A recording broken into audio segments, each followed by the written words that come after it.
et à toutes. Vendredi 30 juillet 2021, c'est votre dernier journal télévisé de la semaine. Au sommaire, Semaine nationale de la propriété 2021, les grands axes dévoilés par le ministre Bouaké Fofana.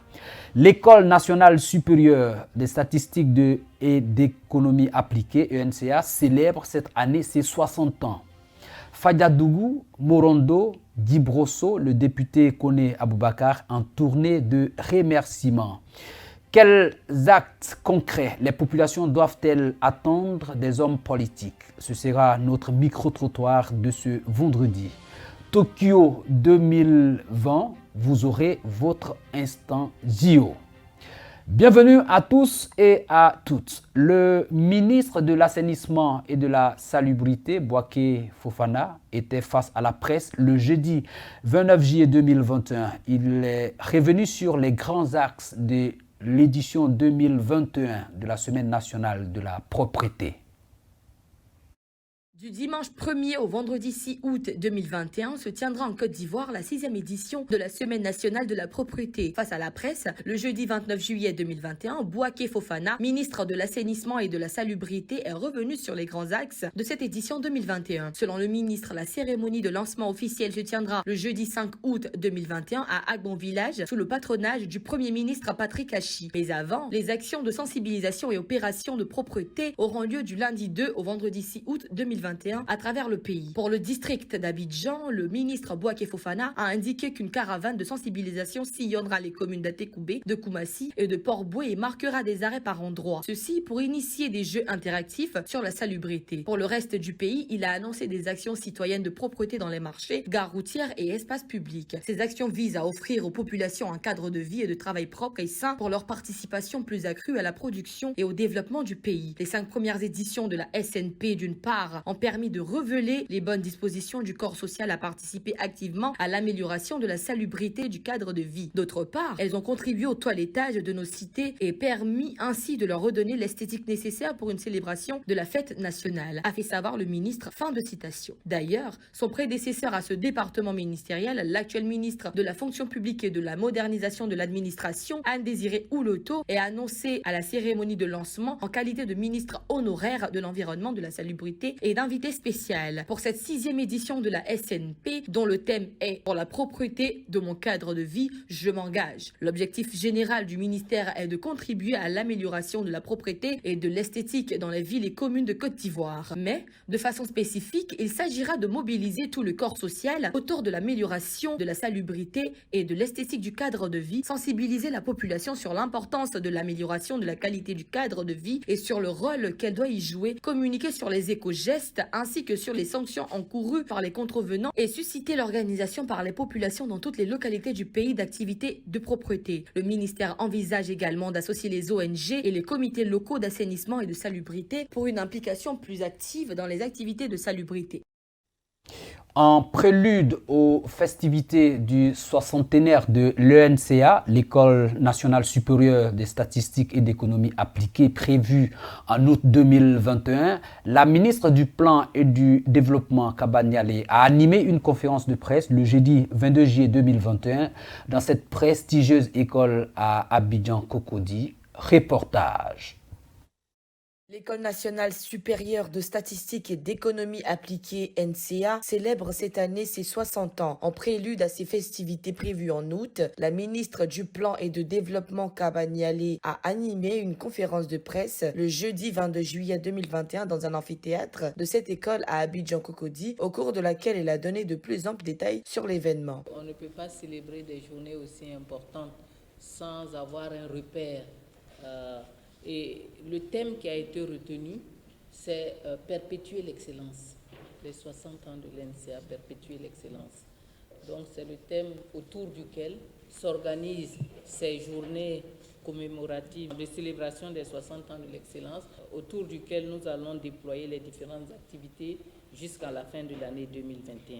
Kwadio Kwasi Hugues, directeur de l'NCA, a énuméré quelques stratégies devant permettre au maximum de femmes de se présenter au concours d'entrée dans cette école. Nous avons des cours de préparation pour les jeunes filles, celles qui s'inscrivent à nos concours. Elles reçoivent donc une préparation durant au moins 3 mois pour donc augmenter les chances de réussir aux divers concours que nous organisons. Présent à cette conférence de presse, le ministre de l'Enseignement technique, de la formation professionnelle et de l'apprentissage, Kofi Nguessan, a dit quelques mots sur l'NCA en tant qu'ancien directeur de l'établissement. Cette école a une histoire particulière. Le président Fouette a dit, lorsque moi je devenais directeur ici en 1995, le seul conseil qu'on m'a donné, c'est que vous n'allez jamais mettre un étudiant d'un pays frère dehors s'il n'a pas les frais de scolarité. Et le président Fouette-Boigny, dans son idée, ces grandes écoles sont des éléments de solidarité africaine. Et donc, depuis le premier jour de l'ouverture de cette école, en 1961, les Ivoiriens n'étaient pas les plus nombreux. Et lorsque moi j'étais directeur ici, on ne recrutait pas selon la nationalité. On recrute selon les performances des étudiants au concours. Donc, il peut arriver qu'une année, d'une année à l'autre, il y ait peu d'Ivoiriens. Mais ce que nous recherchons, c'est la qualité. Créé en 1961, l'NCA est un établissement public national d'enseignement supérieur et de recherche dont la vocation est d'assurer la formation des statisticiens pour les pays africains. Le député Koné Aboubakar Siddiq, en tournée de remerciements dans sa circonscription électorale, Fadiadougou, Morondo, Djibrosso. Nous sommes dans le Worodougou. Depuis le samedi 24 juillet 2021, le député des circonscriptions de Fadiadougou, Morondo, Djibrosso, Koné Aboubakar Siddiq est en tournée dans le département de Kani pour traduire sa gratitude aux populations pour avoir porté leur choix sur sa personne lors des législatives du 6 mars 2021 dernier. Cette tournée l'a conduit dans les localités de Fadiadougou, Morondo, Djibrosso et Gbemazo. Partout où il est passé, son message a été le même, celui d'encourager les populations à l'union, au rassemblement et à la solidarité. Car, dit-il, c'est à ce prix qu'il sera possible de relever les défis du développement et atteindre l'émergence. Koné Aboubakar Siddiq a également appelé ses parents à soutenir le président de la République Alassane Ouattara dans sa vision de développement de la Côte d'Ivoire et du Worodougou, en particulier sa région natale. Au cours de la tournée, il a rencontré des chefs des villages et des chefs des cantons qui ont manifesté leur joie de recevoir la visite de leur fils. Le parlementaire a également parrainé la clôture des activités sportives de l'Union des jeunes de Diomandougou. Il y était représenté par l'honorable Koné Lafé, député suppléant. Au nom de l'honorable Koné Aboubakar Siddiq, le député suppléant Koné Lafé a remis un trophée, un filet et 2 jeux de maillot aux participants. Après la rencontre Ouattara-Gbagbo, quel acte concret les populations doivent-elles attendre des hommes politiques? C'est notre micro-trottoir de ce vendredi. Sincèrement dit, cette rencontre me va droit au cœur parce que ça a été une rencontre de réconciliation pour que demain nous ayons un avenir meilleur.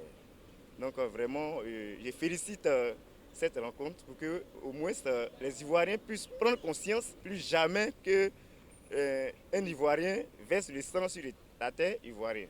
En tout cas, c'est ce qu'on attendait d'eux. Vraiment, ce sont nos papas. Vraiment, nos papas. Et vraiment, on voulait que tout se passe bien. C'est ce que Houphouët-Boigny nous a toujours inculqué comme sagesse. Bientôt, c'est la fête de l'indépendance. Et vraiment, que toute la Côte d'Ivoire soit unie, réunifiée.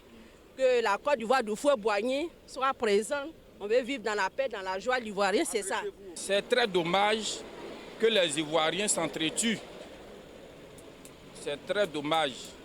Voilà. Et donc, avec cette rencontre-là, nous pensons que les choses vont se dénouer et que les gens auront confiance de façon mutuelle. Que ces actes vraiment ne soient pas le fruit d'une population, mais qu'elles soient matérialisées par ce que nous avons vu. C'est-à-dire à vraiment prôner une véritable attente harmonie pour rendre vraiment cette Côte d'Ivoire un pays de paix, un pays stable, un pays où règne vraiment l'harmonie entre les différents acteurs politiques de notre nation.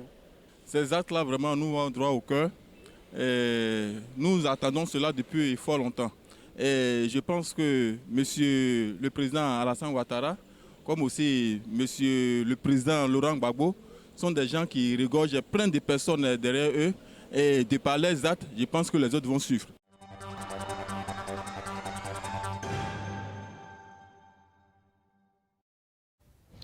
Comme depuis le début des Jeux Olympiques, c'est l'instant JO sur l'Intelligent TV.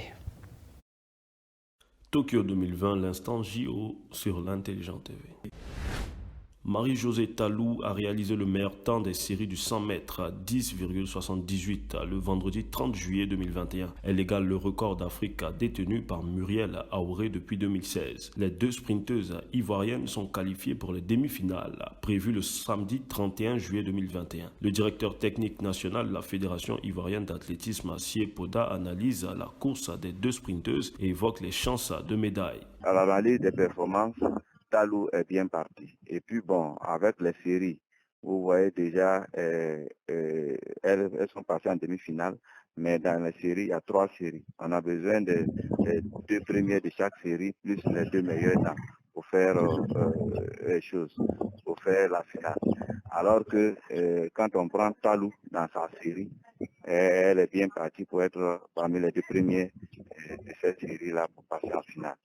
Pour ce qui est de la série de Muriel, ça coince parce qu'elle est dans la série avec Fraser. Dans la première place, on peut dire déjà que Fraser, dans cette série-là, a déjà sa place pour la finale. Mais quand on voit les autres performances qui suivent, Muriel n'est pas prononcée parmi les deuxièmes de cette série-là. Donc peut-être ce qui pourrait venir, c'est au niveau des 2 meilleurs temps. Mais concernant les temps au niveau général aussi, on voit aussi que de façon automatique, elle n'est pas parmi celles qui sont lancées comme favoris pour la finale. Mais comme je l'ai dit, on est dans le domaine du sport, tout peut arriver. Tout peut arriver. Si les gens ont couru crispés, et hors d'elles-mêmes, on verra que les performances vont changer. Si ça change négativement et que l'autre, elle est restée concentrée, qu'elle a poussé, puis c'est bon, ça peut aller. Mais tout ce qui se passe, c'est Talou qui est mieux placé pour être en finale. L'Éthiopien Selemon Barega en or sur 10 000 mètres.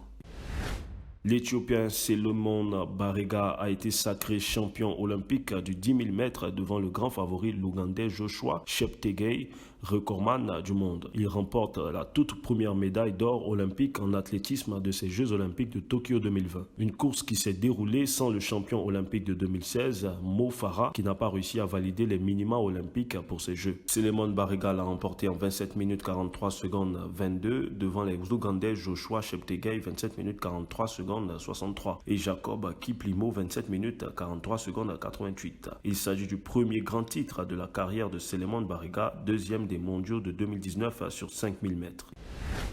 Teddy Riner se console avec une médaille de bronze. Le double champion olympique battu en quart de finale par le russe Tamerlan Bashaev, Teddy Riner est allé chercher une médaille de bronze aux Jeux de Tokyo vendredi 30 juillet. Après avoir battu le Brésilien Rafael Silva en combat de repêchage, le poids lourd français a dominé le Japonais Isayoshi Arasawa dans le combat pour la médaille de bronze. Merci de nous avoir suivis. Très bon week-end à toutes et à tous.